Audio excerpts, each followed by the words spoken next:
Ito na mga paps ang Saint Gregory Gregor the second Magne ano yun?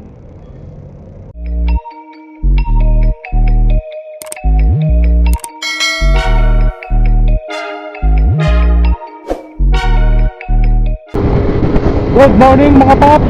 Ngayon ang date ngayon ay November 7, 2025. Ang oras ay 4:37. Welcome mga paps sa aking panibagong vlog, sa panibagong biyahe. Biyahero si Paps. Mayroon tayong pupuntahan na simbahan na naman, lumang simbahan. 1600 peso ginawa mga Paps, dito sa Indang, Cavite. Saint Gregory the Great Parish. Tingnan natin kung gaano kaganda o may mga binago na ba. Kasi ang ibang mga napapansin kong mga lumang simbahan tulad niyan ay may mga binago sila o siguro ko ni-repair, mga ganon. Kaya nabago nga. At salamat ka pala sa aking busina, bagong busina.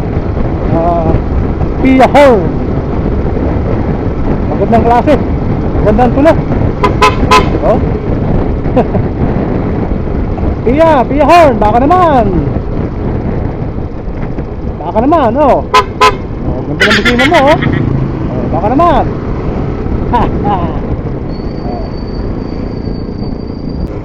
Tracy Martires City.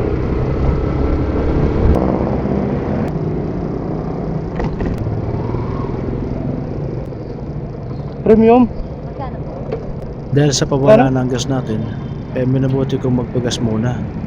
At shoutout nga pala kay ate.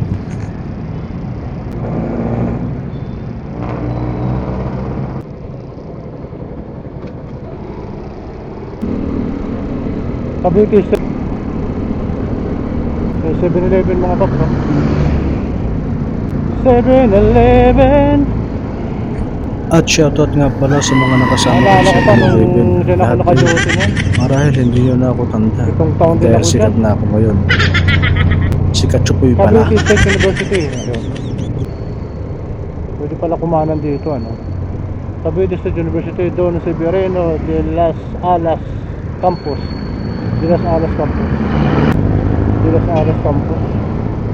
Ano kaya ni ay de las Alas?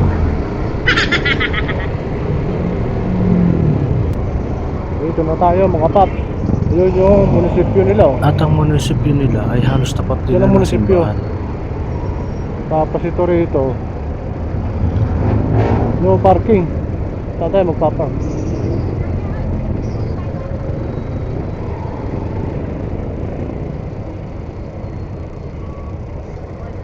Saan pwede mag-park, boss? Saan pwede mag-park? Sa kabila. Okay, salamat. Ito na mga paps ang Saint Gregory Gregor the second Magne ano yun? At makailang birit pa ng salinyador, ay narating na natin ng simbahan ng Indang. Saint Gregor the second. Bro, what are you talking Magne. about, man? Tama nga, sinauna nga simbahan mga paps, oh. Dahil sa pagkakayari nila. Pero parang ano, no?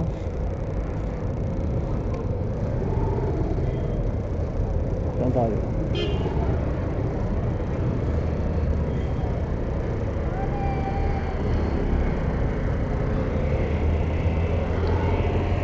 Dito.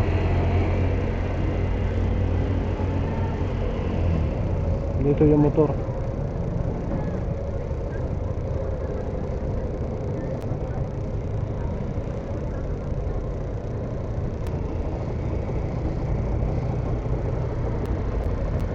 Maliit yung parkingan nila mga paps. Yun lang. Yun, pagpasok natin doon, dito, tapos nandun sa dulo. Ito yung tarikan ng kandila nila mga paps. Oh.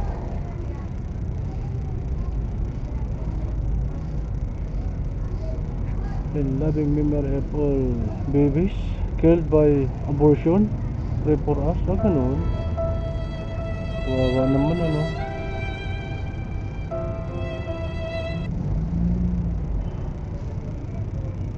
Kakawa naman yung mga ganun, no?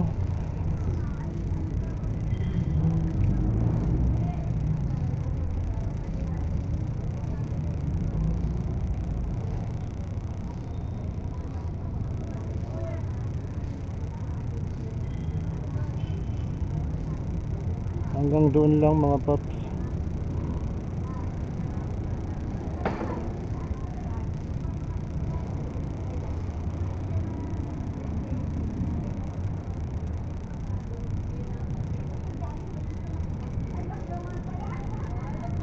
Ano kaya kalaki itong St. Gregory na to ng Indang?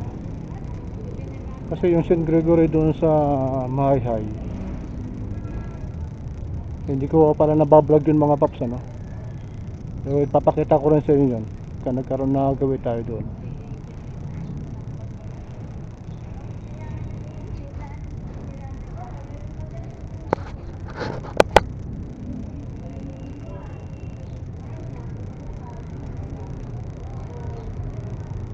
Patio de San Antonio.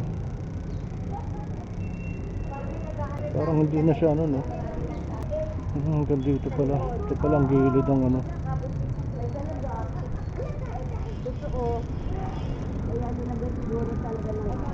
Ito pala ang gilid ng simbahan. Katabi lang pala ito ng ano, ng terminal. At makikita rin sa gilid ng simbahan ang kanilang terminal.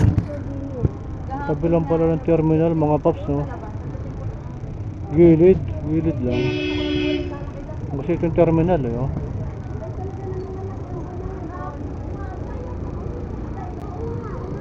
Ito lang pala yung gilid.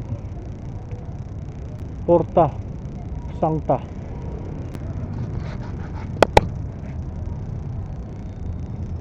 Porta Sancta raw oh.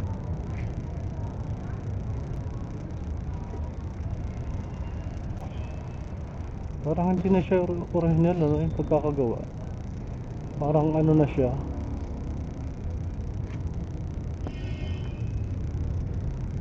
Parang ni-repair na. Basketball court. St. Gregory Academy nandun.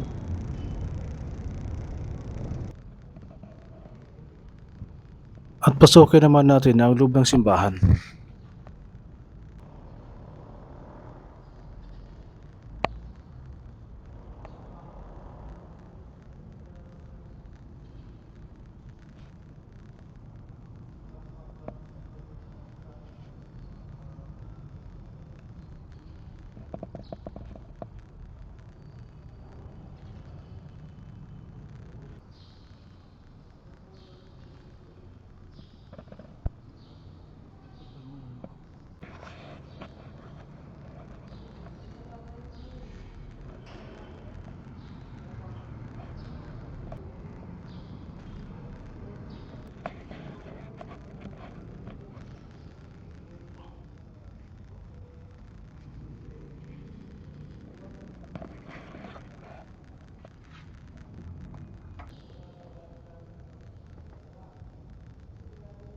At dito, maintimo akong nanalangin at humingi ng gabay at pasasalamat sa buong may kapal.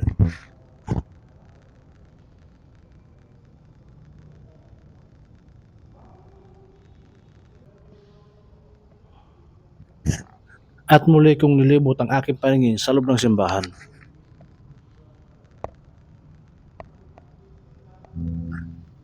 At kunting trivia lang mga paps. Alam niyo ba na ang Indang ay dating nasasakupan ng Silang Cavite? Pero taong 1655 ay opisyal na naging bayan ng Indang Cavite. At alam niyo ba na Indan ang dating tawag sa Indang? Galing yan.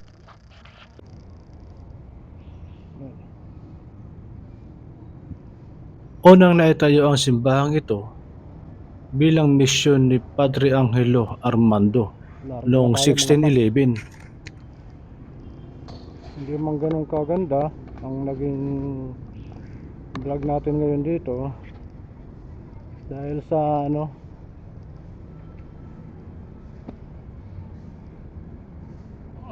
tapos yung CR nila rito may bayad. Tapos dito rin pala matatagpuan mga paps yung St. Gregory Academy. Ayun o, St. Gregory Academy. Tapos napakalit ang parkingan nila rito. Napakaliit. Halos wala nga parkingan eh. Kasi ito lang, dito lang oh. Tapos yun doon naman sa kabila, di ka naman pwede mag-park doon. Dahil academy yun, school. Wala, alas ano.